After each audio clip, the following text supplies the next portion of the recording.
Bueno, pues vamos a continuar. Vamos a continuar con la enseñanza del día de hoy.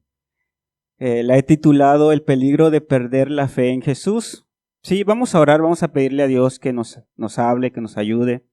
Señor Jesús, muchas gracias, Señor, porque como le veíamos al inicio, Señor, no nos dejas caídos, siempre nos sostienes, siempre nos ayudas, Señor.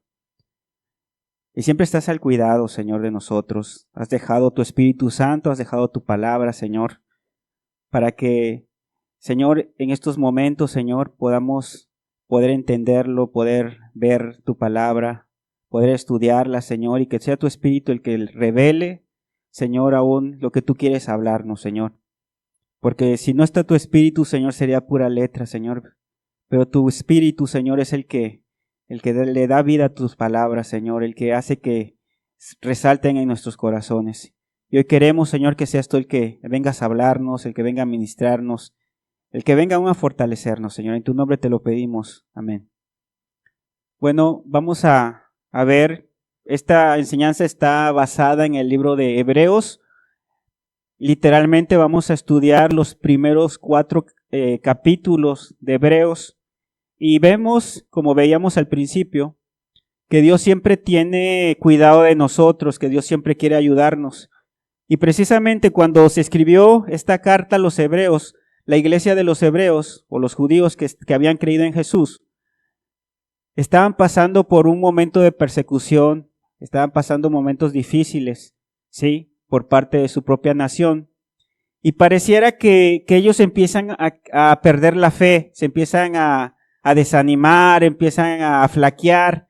Y entonces, pues Dios en su infinita misericordia permite que alguien les mande la carta. El autor es desconocido, muchos creen que fue Apolos, otros que fue Pablo, y hay diferentes versiones, pero no se sabe a ciencia cierta quién escribió esta carta. Pero algo que sí sabemos es que fue de parte de Dios para poder fortalecer a los hermanos que estaban en Israel, ¿sí? Entonces, ¿qué es lo que habla esta carta de la cual vamos a estudiar la primera parte? Pues para empezar les muestra quién es Jesús. ¿Por qué?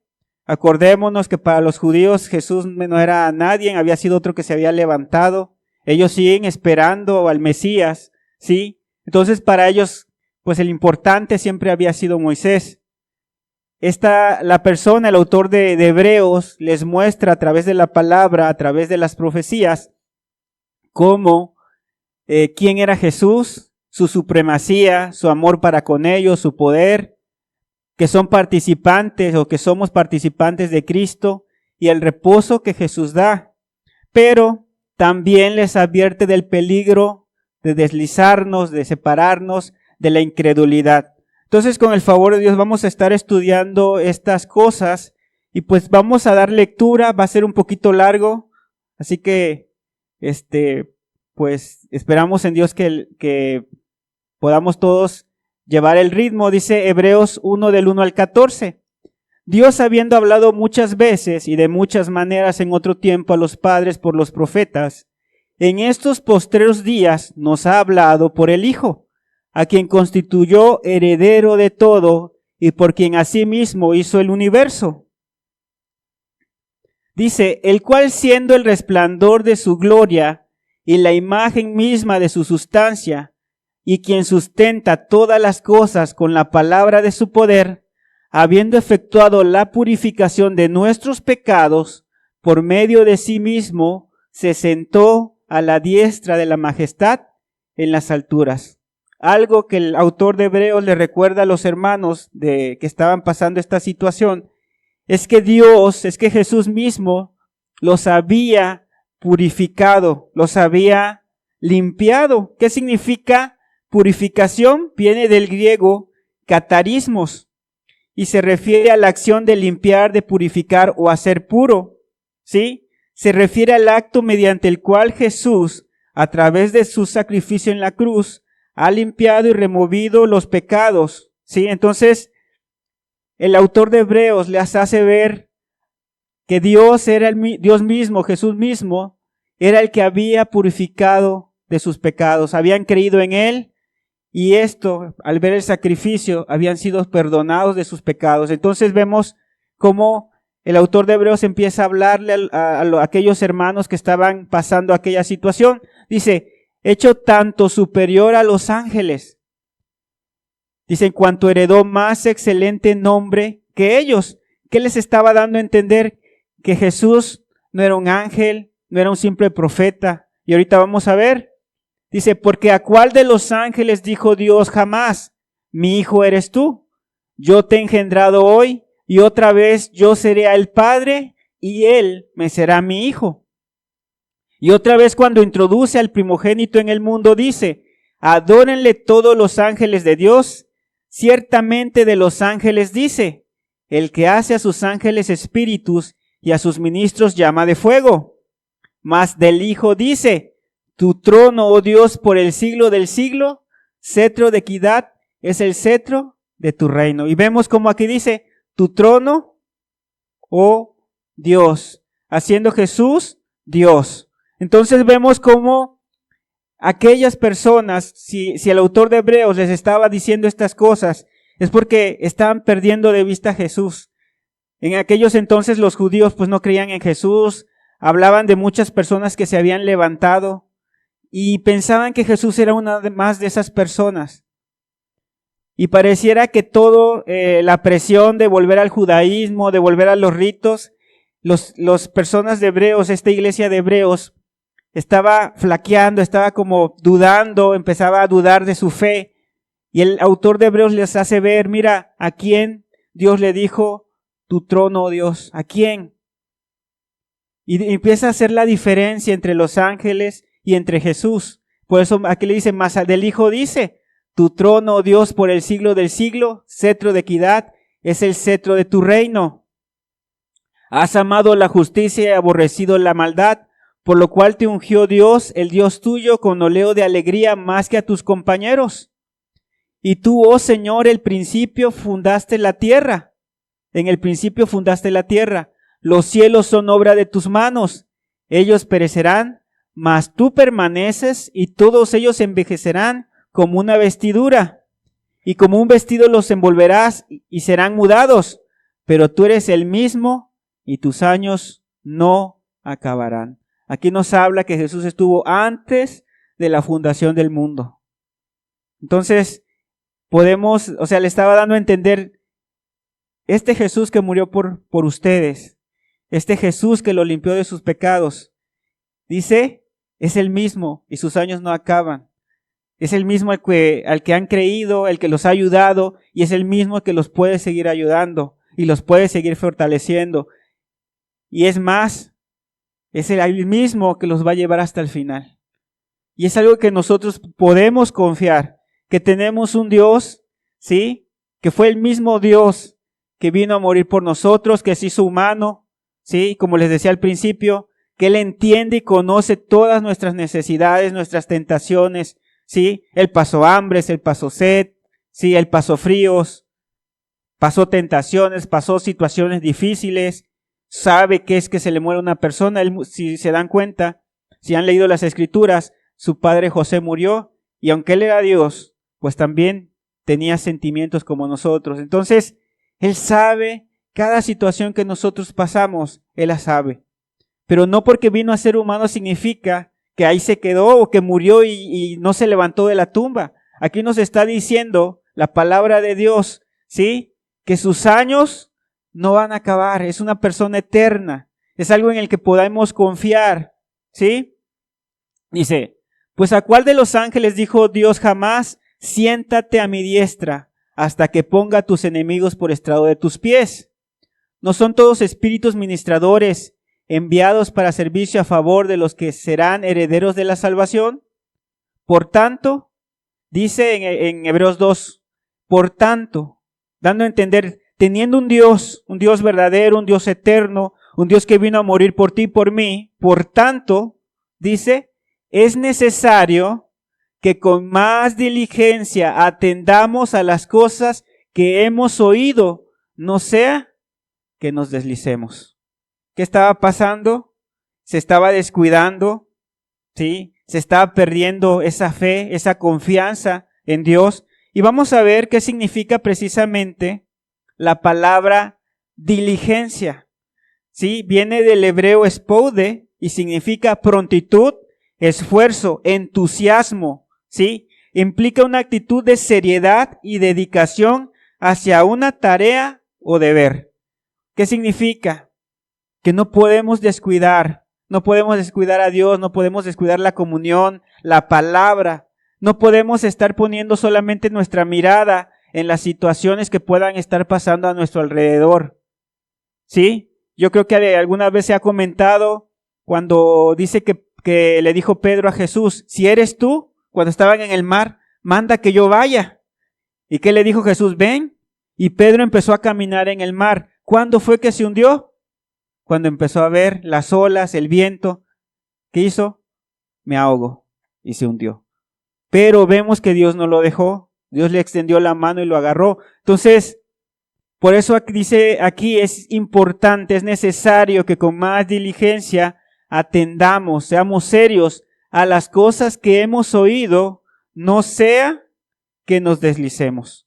Y deslizar significa que es algo gradual, es algo, una desviación, implica un alejamiento lento e inadvertido. O sea, puede ser algo muy sutil. Dejas de orar, dejas de estudiar la palabra con seriedad, te enfocas más en los problemas, te enfocas más en otras cosas, y cuando ya te das cuenta, tú estás bien apartado de Dios. Por eso Pablo les hacía ver, eran hermanos que habían pasado muchas situaciones difíciles, habían mostrado su fe, habían mostrado su amor, ¿sí? Más adelante, en este no lo vamos a ver, pero si tú lees Hebreos, les dice que de los que estaban en la cárcel se compadecieron, o sea, muchas pruebas de amor que tenían esos hermanos que estaban viendo a Dios, pero pareciera que todo eso, las situaciones los estaban llevando a deslizarse, llevando a dejar de ver a Jesús, ¿sí? Entonces, Pablo no, pero el autor de Hebreos les hace ver, tengan cuidado hermanos, no sea que te empieces a desviar. Es algo muy sutil, pero al rato tal vez tú ya vas a estar poniendo más tu mirada en la situación que estás enfrentando. Y era lo que estaba pasando en esa iglesia. Pareciera que se estaban desanimando al ver la persecución, al ver la oposición. Y era algo muy preocupante. Por eso Dios permite que esta carta llegue a ellos. Dice, porque si la palabra dicha por medio de los ángeles fue firme y toda transgresión y desobediencia recibió justa retribución, ¿cómo escaparemos nosotros si descuidamos una salvación tan grande, la cual habiendo sido anunciada primeramente por el Señor, nos fue confirmada por los que la oyeron? O sea, les dice cómo vamos a escapar. Cuidado, ¿cuál es el peligro? Que podamos perder la salvación, que nos podamos perder por una eternidad, ¿sí? Aunque muchas personas creen que la salvación no se pierde, la salvación sí se pierde, ¿sí? Y aquí nos hace ver, dice, ¿cómo escaparemos nosotros si descuidamos? ¿Por qué vamos a perder la salvación? Por descuidarnos, por no estar atentos, por no estar buscando a Dios. Dice, a la cual habiendo sido anunciada primeramente por el Señor, nos fue confirmada por los que la oyeron. Y tú que no has conocido a Dios, ten cuidado. ¿Por qué? Porque tú tienes la oportunidad de encontrar esa salvación. Pero si tú no eres diligente, si tú no eres serio, si tú no eres una persona que estás buscando con seriedad a Dios, la salvación, conocerle, pues nunca la vas a poder encontrar. Si tú eres de esas personas, como dice Santiago, que se animan, se desaniman, se animan y van como la ola del mar, van y vienen, no puede haber esa salvación en ti, porque es necesario que haya esa fe, es necesario que haya esa seriedad, ¿sí? Ese compromiso. Entonces, ¿cuánto es necesario que nosotros pongamos atención a todas estas cosas? Dice, testificando Dios juntamente con ellos, con señales y prodigios y diversos milagros y repartimientos del Espíritu Santo según su voluntad. Y luego dice, porque no sujetó a los ángeles el mundo venidero acerca de lo cual estamos hablando. Pero alguien testificó en cierto lugar diciendo, ¿qué es el hombre para que te acuerdes de él? ¿O el hijo del hombre para que le visites? le hiciste un poco menor que los ángeles, le coronaste de gloria y de honra y le pusiste sobre las obras de tus manos. Todo lo sujetaste bajo sus pies, porque en cuanto le sujetó todas las cosas, nada dejó que no sea sujeto a él, pero todavía no vemos que todas las cosas le sean sujetas. Pero vemos a aquel que fue hecho un poco menor que los ángeles, a Jesús, coronado de gloria y de honra a causa del padecimiento de la muerte, para que por la gracia de Dios gustase la muerte por todos. ¿Sí?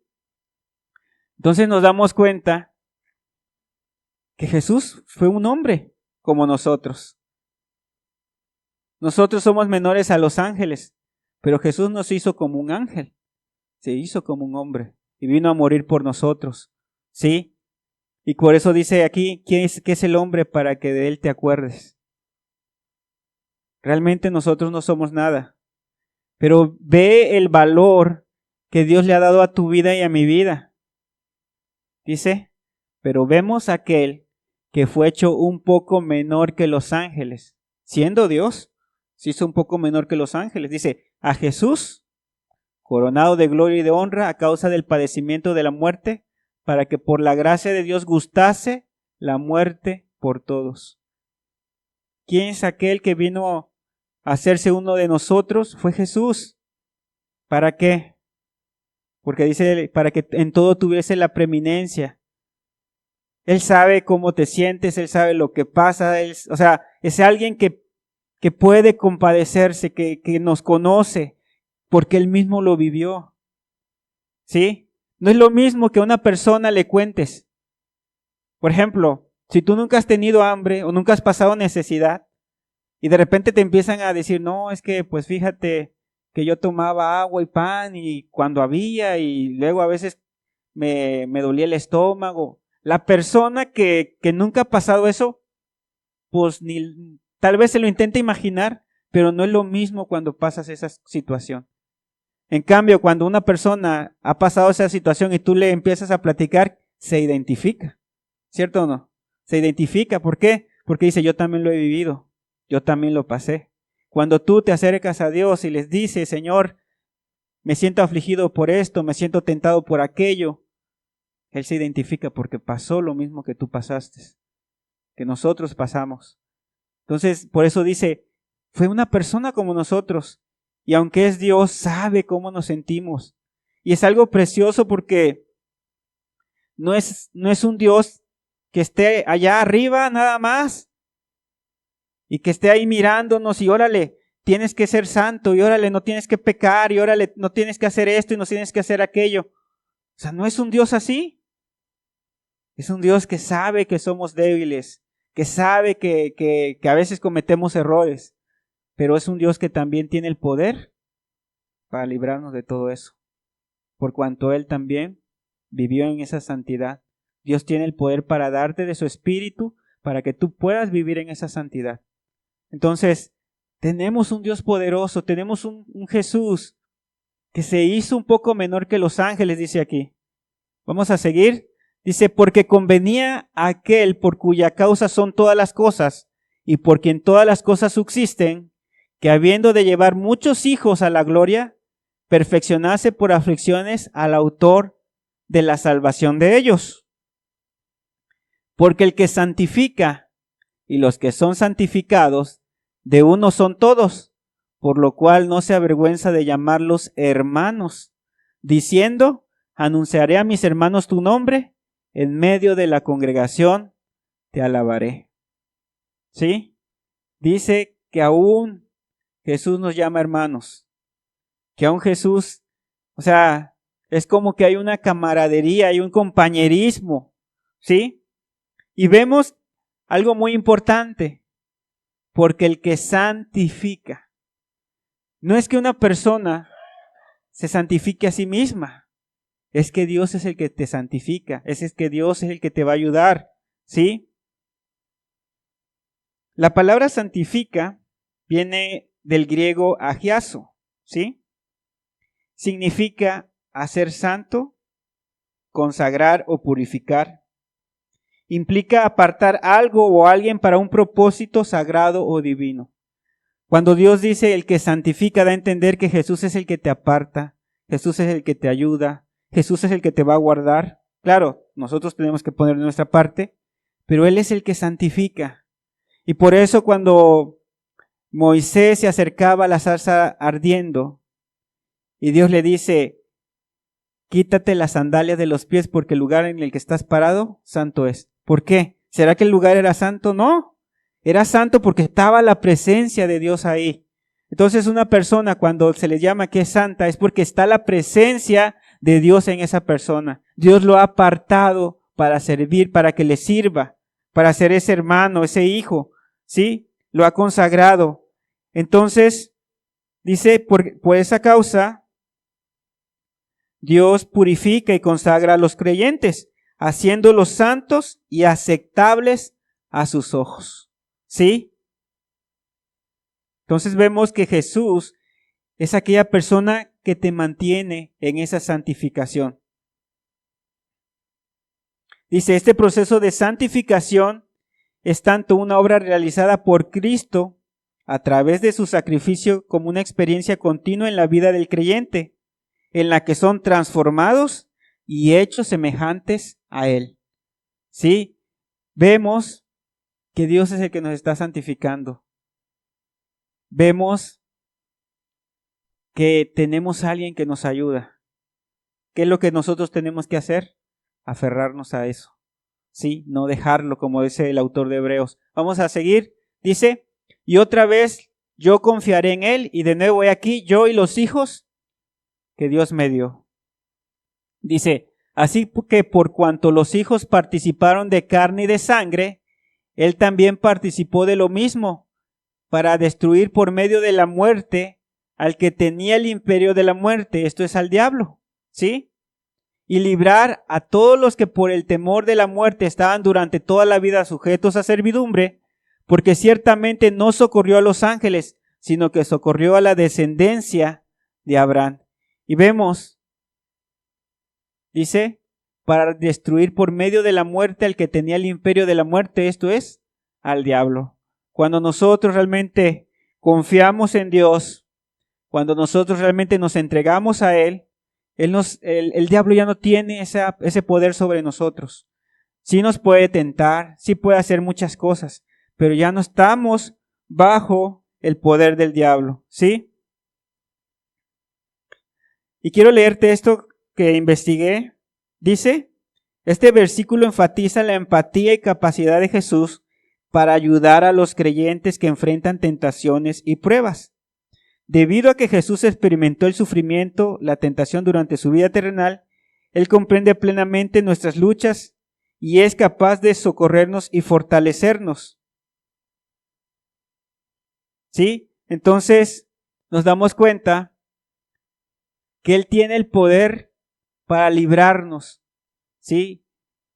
De donde estábamos presos, de los pecados en los que estábamos amarrados, de los pecados en los cuales no podíamos salir. Él tiene el poder para poder sacarte de ahí. ¿Sí? Entonces vamos a continuar.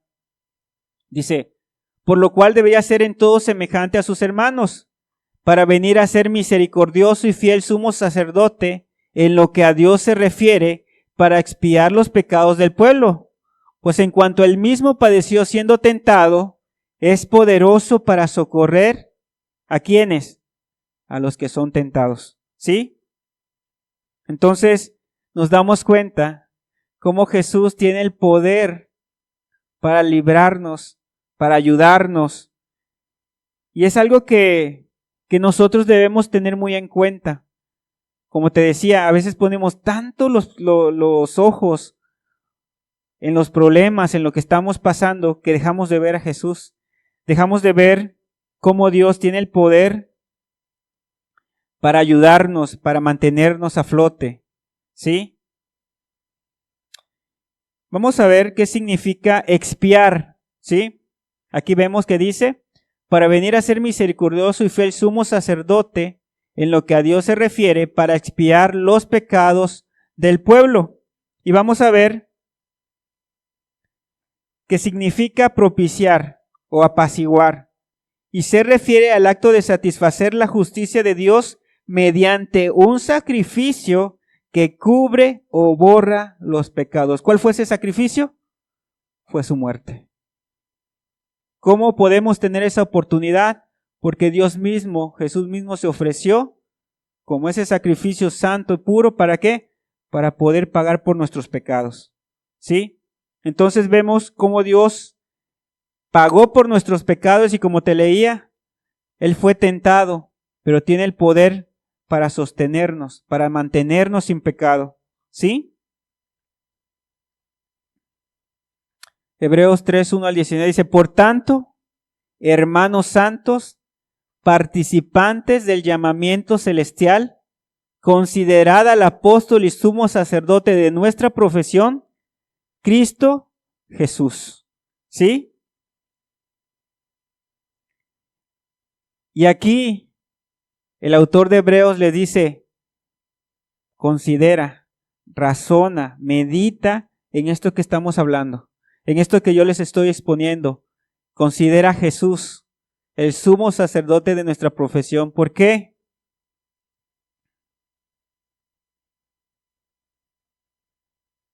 Ahorita quiero leerles lo que investigué. Dice, esta llamada a considerar subraya la importancia de reflexionar profundamente sobre la persona y obra de Jesucristo, reconociéndolo tanto como el enviado de Dios y como el mediador supremo de nuestra fe. ¿Sí?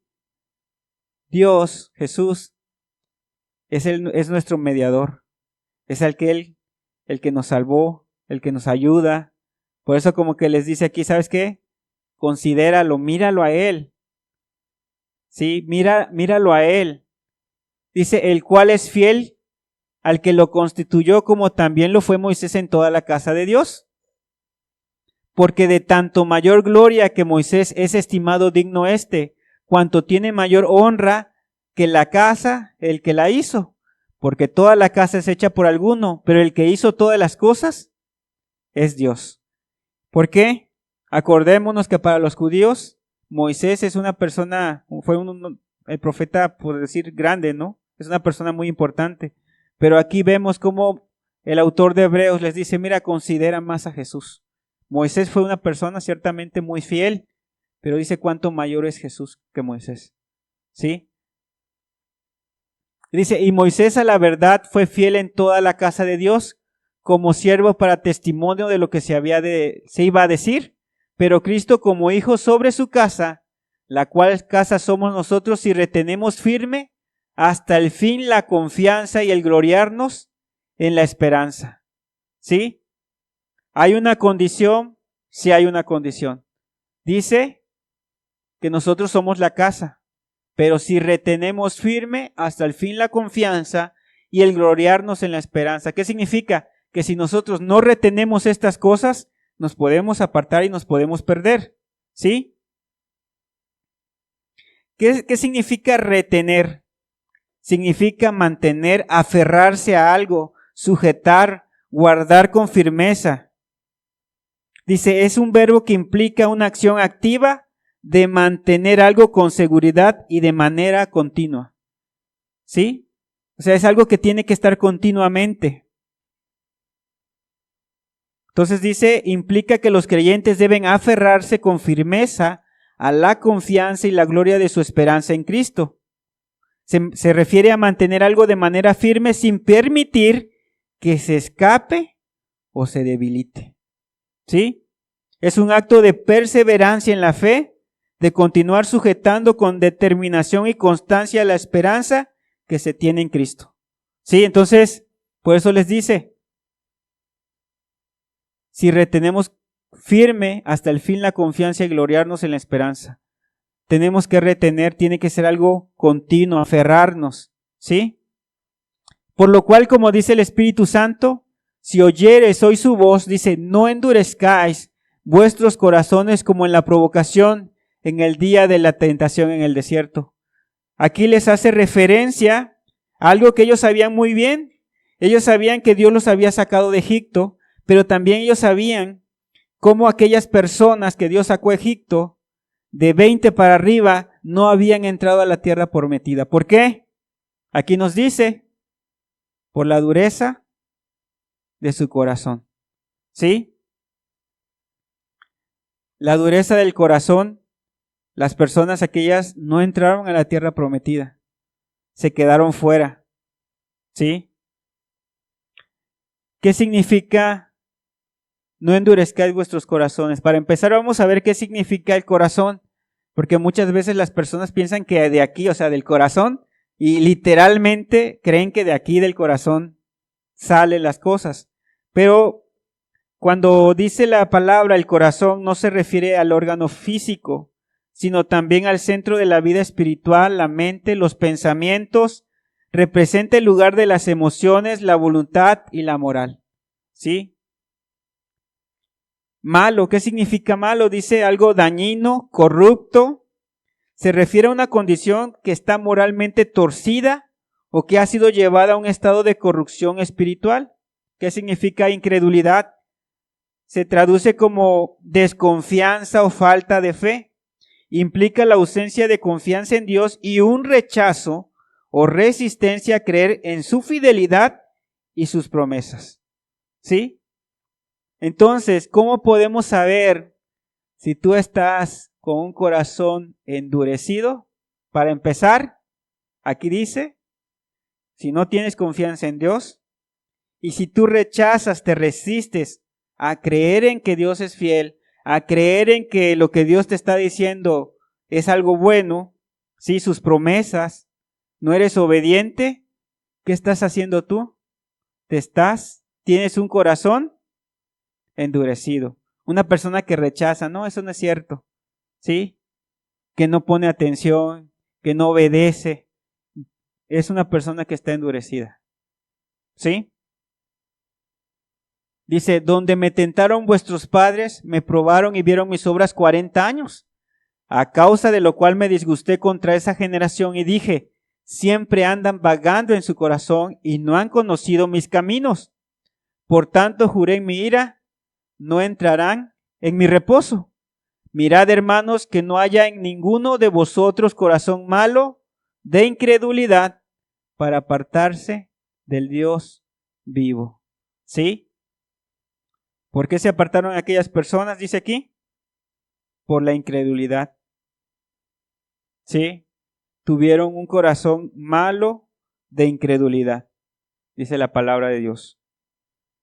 Dice, antes exhortaos los unos a los otros cada día, entre tanto que se dice hoy, para que ninguno de vosotros se endurezca por el engaño del pecado, porque somos hechos participantes de Cristo, con tal que retengamos firme hasta el fin nuestra confianza del principio. ¿Sí? Algo muy importante que tenemos que resaltar aquí es que dice que nosotros nos tenemos que estar exhortando los unos a los otros. Si tú ves que un hermano se está desanimando, pues nosotros tenemos que exhortarnos los unos a los otros. ¿Por qué? Porque dice aquí, para que ninguno de vosotros se endurezca por el engaño del pecado. Puede llegar a entrar pecado en nuestra vida y nosotros no verlo, y nos empezamos a endurecer, empezamos a ver al pecado como cualquier cosa, pero aquí nos dice que aún entre nosotros, entre los hermanos, puedes exhortar los unos a los otros, ¿sí? Y algo muy importante en el 14, yo siempre leía esto, porque somos hechos participantes de Cristo con tal que retengamos firme hasta el fin nuestra confianza. Y realmente, créeme que nunca le había entendido cuando dice a qué se refería ser participantes de Cristo. O a tal vez no le había puesto, como dicen, la importancia de qué significan estas palabras.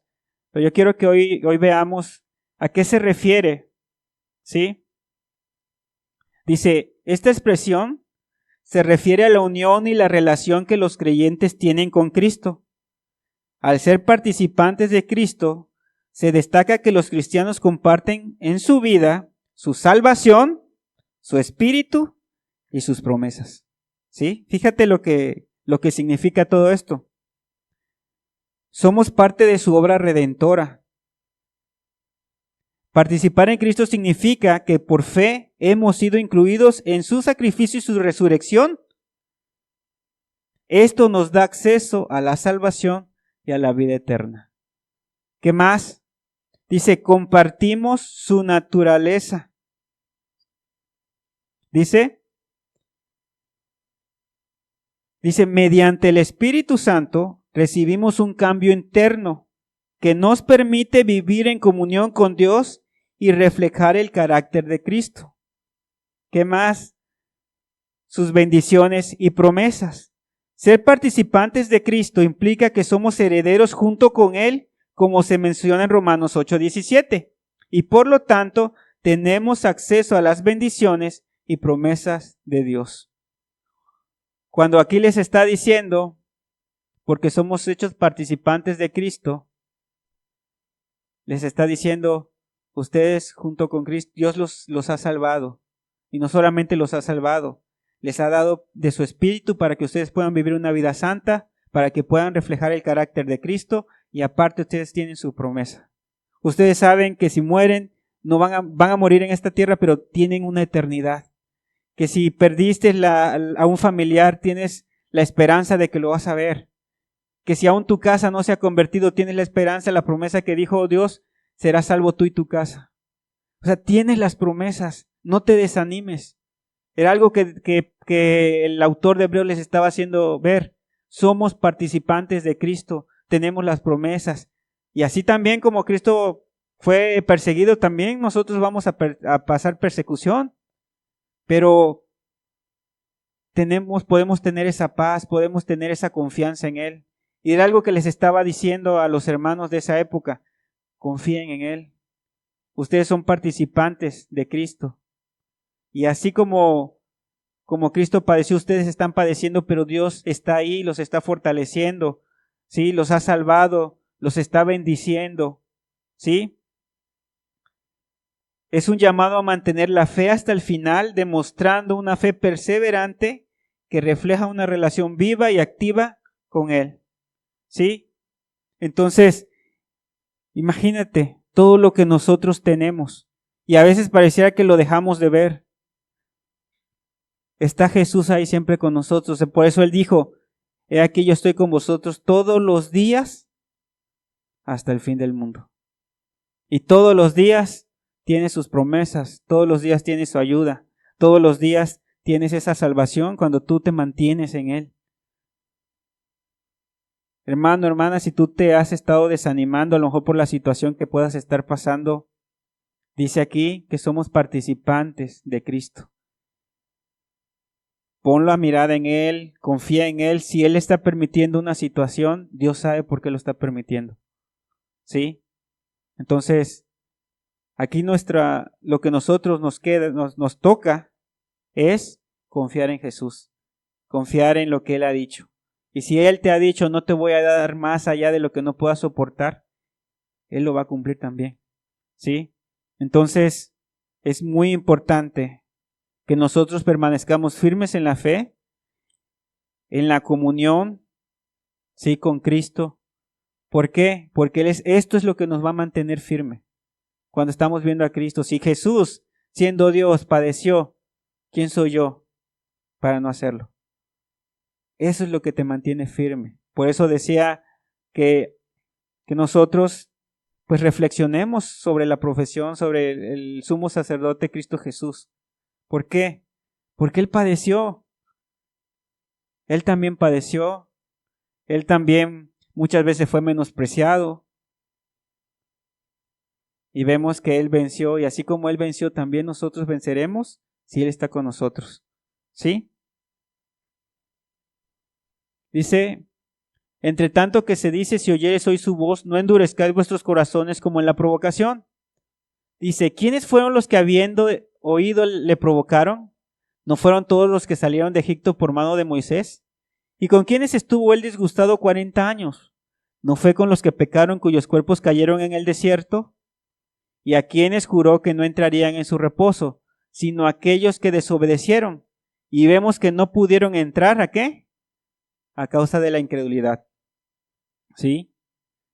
Y como veíamos, ¿qué es la incredulidad?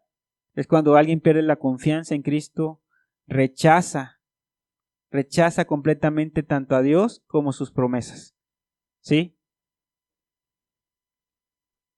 Dice, temamos pues no sea que permaneciendo aún la promesa de entrar en su reposo, alguno de vosotros parezca no haberlo alcanzado, ¿sí?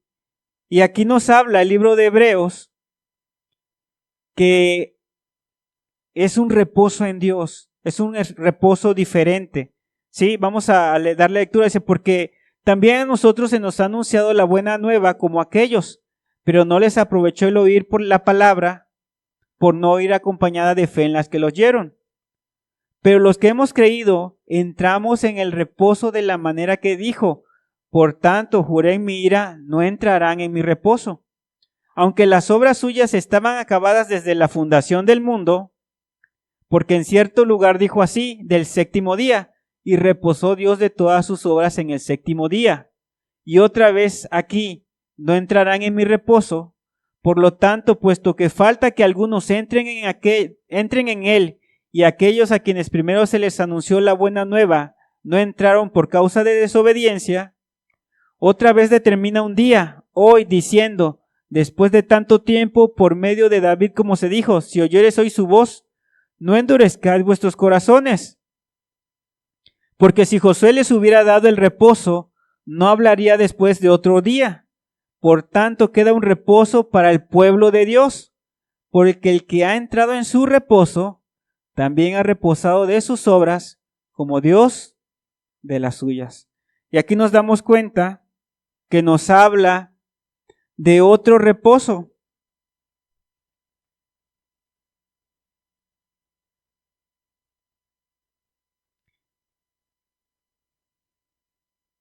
¿Qué significa este reposo? Dice, significa que la persona que entra en el reposo de Dios deja de depender de sus propios esfuerzos u obras para alcanzar la paz, el propósito o la relación con Dios. ¿Cuántas veces vemos a las personas que hacen un montón de cosas para tratar de alcanzar la salvación? Muchos hacen buenas obras, muchos ahí se van supuestamente hasta de rodillas, hasta no sé qué lugar para, según tener el favor de Dios. Pero cuando una persona entra en el reposo de Dios, da a entender que esa persona entiende que no es por mérito propio, como dice Pablo, no es por obras para que nadie se gloríe, sino que por gracia sois salvos. Y cuando la persona entiende que si ella ha encontrado la salvación y que si él tiene acceso a Dios, es porque Dios lo ha perdonado y por el sacrificio que Dios ha hecho, esa persona encuentra esa paz y encuentra ese reposo y esa confianza en Cristo. Y eso es el reposo que Dios quiere que nosotros tengamos, ¿sí? Que podamos realmente entender lo que Dios hizo por nosotros en nuestra vida. Y es lo que Dios quiere para ti, tú que no te has convertido, Dios quiere que tú encuentres ese reposo. Por eso siempre hay gente que no viene a la congregación o faltan. Había una persona que faltaba un día, nunca faltaba, pero cuando por alguna cuestión no podía venir, decía, es que no me siento a gusto porque no fui a la iglesia y yo siento que Dios no me va a bendecir. Él creía que el estar viniendo todos los domingos sin faltar, por eso Dios lo bendecía.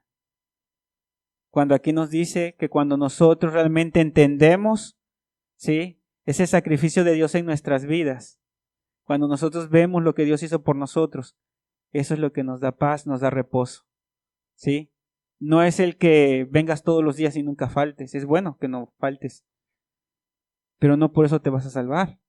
El que te salva, el que te santifica, el que te ayuda, como vimos, es Dios.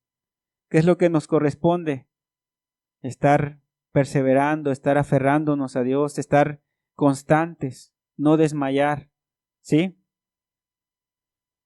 Dice, procuremos pues entrar en aquel reposo para que ninguno caiga en semejante ejemplo de desobediencia, porque la palabra de Dios es viva, eficaz y más cortante que toda espada de dos filos, y penetra hasta partir el alma, el espíritu, las coyunturas y los tuétanos, y discierne los pensamientos y las intenciones del corazón. y no hay cosa creada que no sea manifiesta en su presencia. Antes bien, todas las cosas están desnudas y abiertas a los ojos de aquel a quien tenemos que dar cuenta.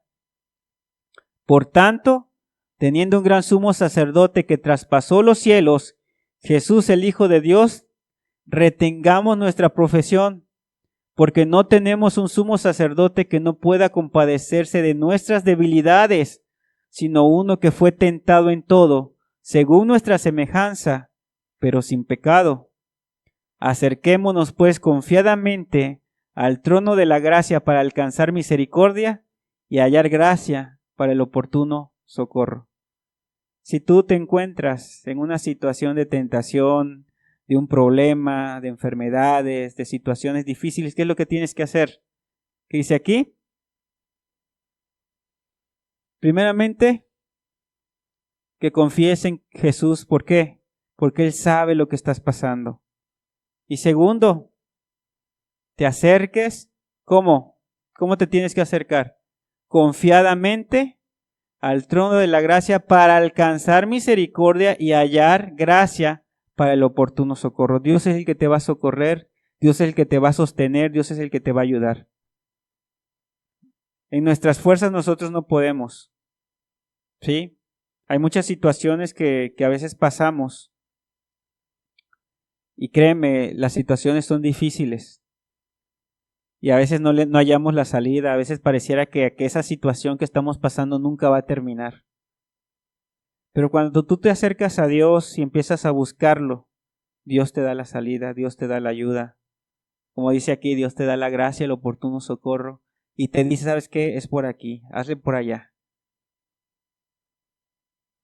Nos damos cuenta cómo Dios tenía cuidado de esta iglesia de hebreos y esto que les estaba mandando en esta carta era precisamente para que dejaran de ver los problemas que estaban teniendo, las persecuciones, las problemáticas, las situaciones que estaban viviendo y volvieran a ver a Dios. Y esto es un llamado no solamente para ellos, sino para nosotros de volver a ver a Dios, de voltearnos a ver a Dios, de confiar en Él. ¿Cómo estás tú ahorita en este momento? ¿En qué está puesta tu confianza, tu mirada? A veces, aún siendo cristianos, empezamos a ver más las situaciones difíciles que lo que Dios quiere hacer en nuestra vida, que lo que Dios ha hecho. Y es algo que nosotros debemos tener cuidado, así como Dios tuvo cuidado con esta iglesia y les manda esta carta, y si seguiríamos leyendo vas a ver cómo Dios les va hablando y los va fortaleciendo y les va haciendo ver. Realmente Dios quiere que tú lo veas. No es un ángel, no es alguien que no tenga poder para ayudarte. Es un Dios todopoderoso que tiene el poder para socorrerte, para sacarte de la situación difícil, para salvarte si aún no se ha encontrado la salvación, o para mantenerte en ella si tú ya eres salvo. Pero aquí lo importante es también qué vas a hacer tú. ¿Te vas a dejar llevar por el desánimo, por la situación y ya sabes que no se puede, ya que me quedo? ¿O te vas a aferrar a Cristo? Eso era lo que les estaba dando a entender. Ustedes necesitan aferrarse a Cristo, ustedes necesitan confiar y ver todas estas cosas. Es algo increíble, hermoso ver cómo Dios nos hace participantes y no nos deja solos. Dice, su Espíritu Santo está ahí para ayudarnos, para alentarnos, para darnos una palabra. No es un Dios que nos haya dejado huérfanos, es un Dios que está al pendiente. Es un Dios, como decíamos hace rato, no duerme, no se cansa, y en el cual sí podemos confiar. ¿Sí? Realmente, sí, a veces vienen situaciones que nos pueden desanimar, pero tenemos un Dios que tiene el control sobre todo, aún sobre aquella situación que para nosotros sea difícil. Siempre me ha gustado una actitud que en el libro de Daniel habla sobre unas personas que las querían obligar a adorar la estatua. Yo creo que la mayoría sabe a qué me refiero.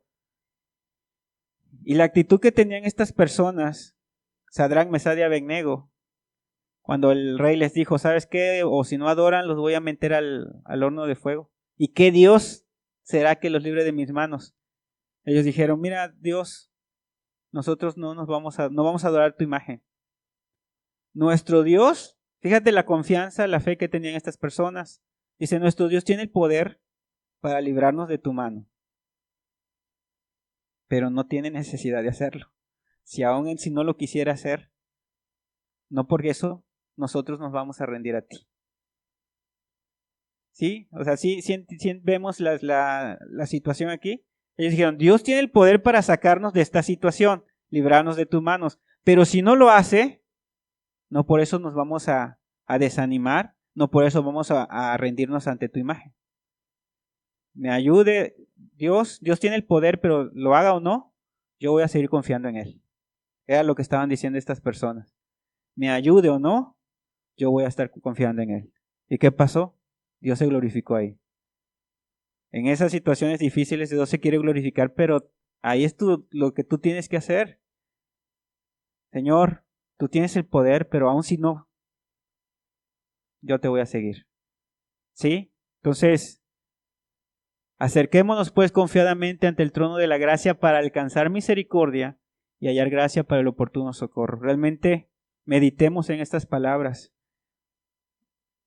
que puedas ver a qué Dios te estás acercando. No es cualquier Dios, no es una religión, es alguien que puede sostenerte, es alguien que puede ayudarte y que tiene todo el poder. Y no solo eso, sino que aún te ama, que aún dio su vida y que aún te sigue hablando y que aún sigue teniendo paciencia y misericordia contigo. Porque si no, hace tiempo que a lo mejor ya ni estuviéramos aquí. Que bueno, esto es lo que quería compartirte. Que Dios te bendiga. Vamos a orar, vamos a pedirle a Dios, Señor. Gracias por tu palabra, Señor, porque esta carta no solamente fortaleció a los hermanos, Señor, a los hebreos, Señor, allá a los israelitas, sino también nos bendice a nosotros.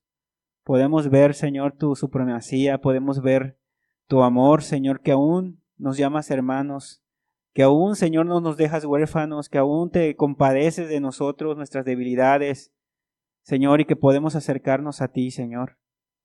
Yo te pido, Señor, que tú vengas a bendecir a cada uno de mis hermanos. Tú sabes cómo están, si realmente, cómo está esa fe, si realmente te están viendo como su confianza fue bien puesta en ti, Señor, o empiezan a desanimarse, Señor. Ven a fortalecerlos, ven a ayudarlos. Pero también aquella persona, Señor, que no ha entregado su corazón a ti, hazle ver, Señor, cómo pues tenemos a alguien en que confiar, que tenemos un amigo, un padre, Señor, que se preocupa por nosotros, Señor, y que no nos deja huérfanos, que no nos deja solos. Señor, venga a tratar con aquella persona que aún no te conoce, Señor, y que pueda enamorarse de ti, que pueda ver, Señor, cuán bueno eres, cuán misericordioso eres tú, Señor. Te lo pido en tu nombre, Jesús, quédate con nosotros. Muchas gracias por tu palabra, muchas gracias por tu Espíritu, Señor. En tu nombre, Jesús. Amén.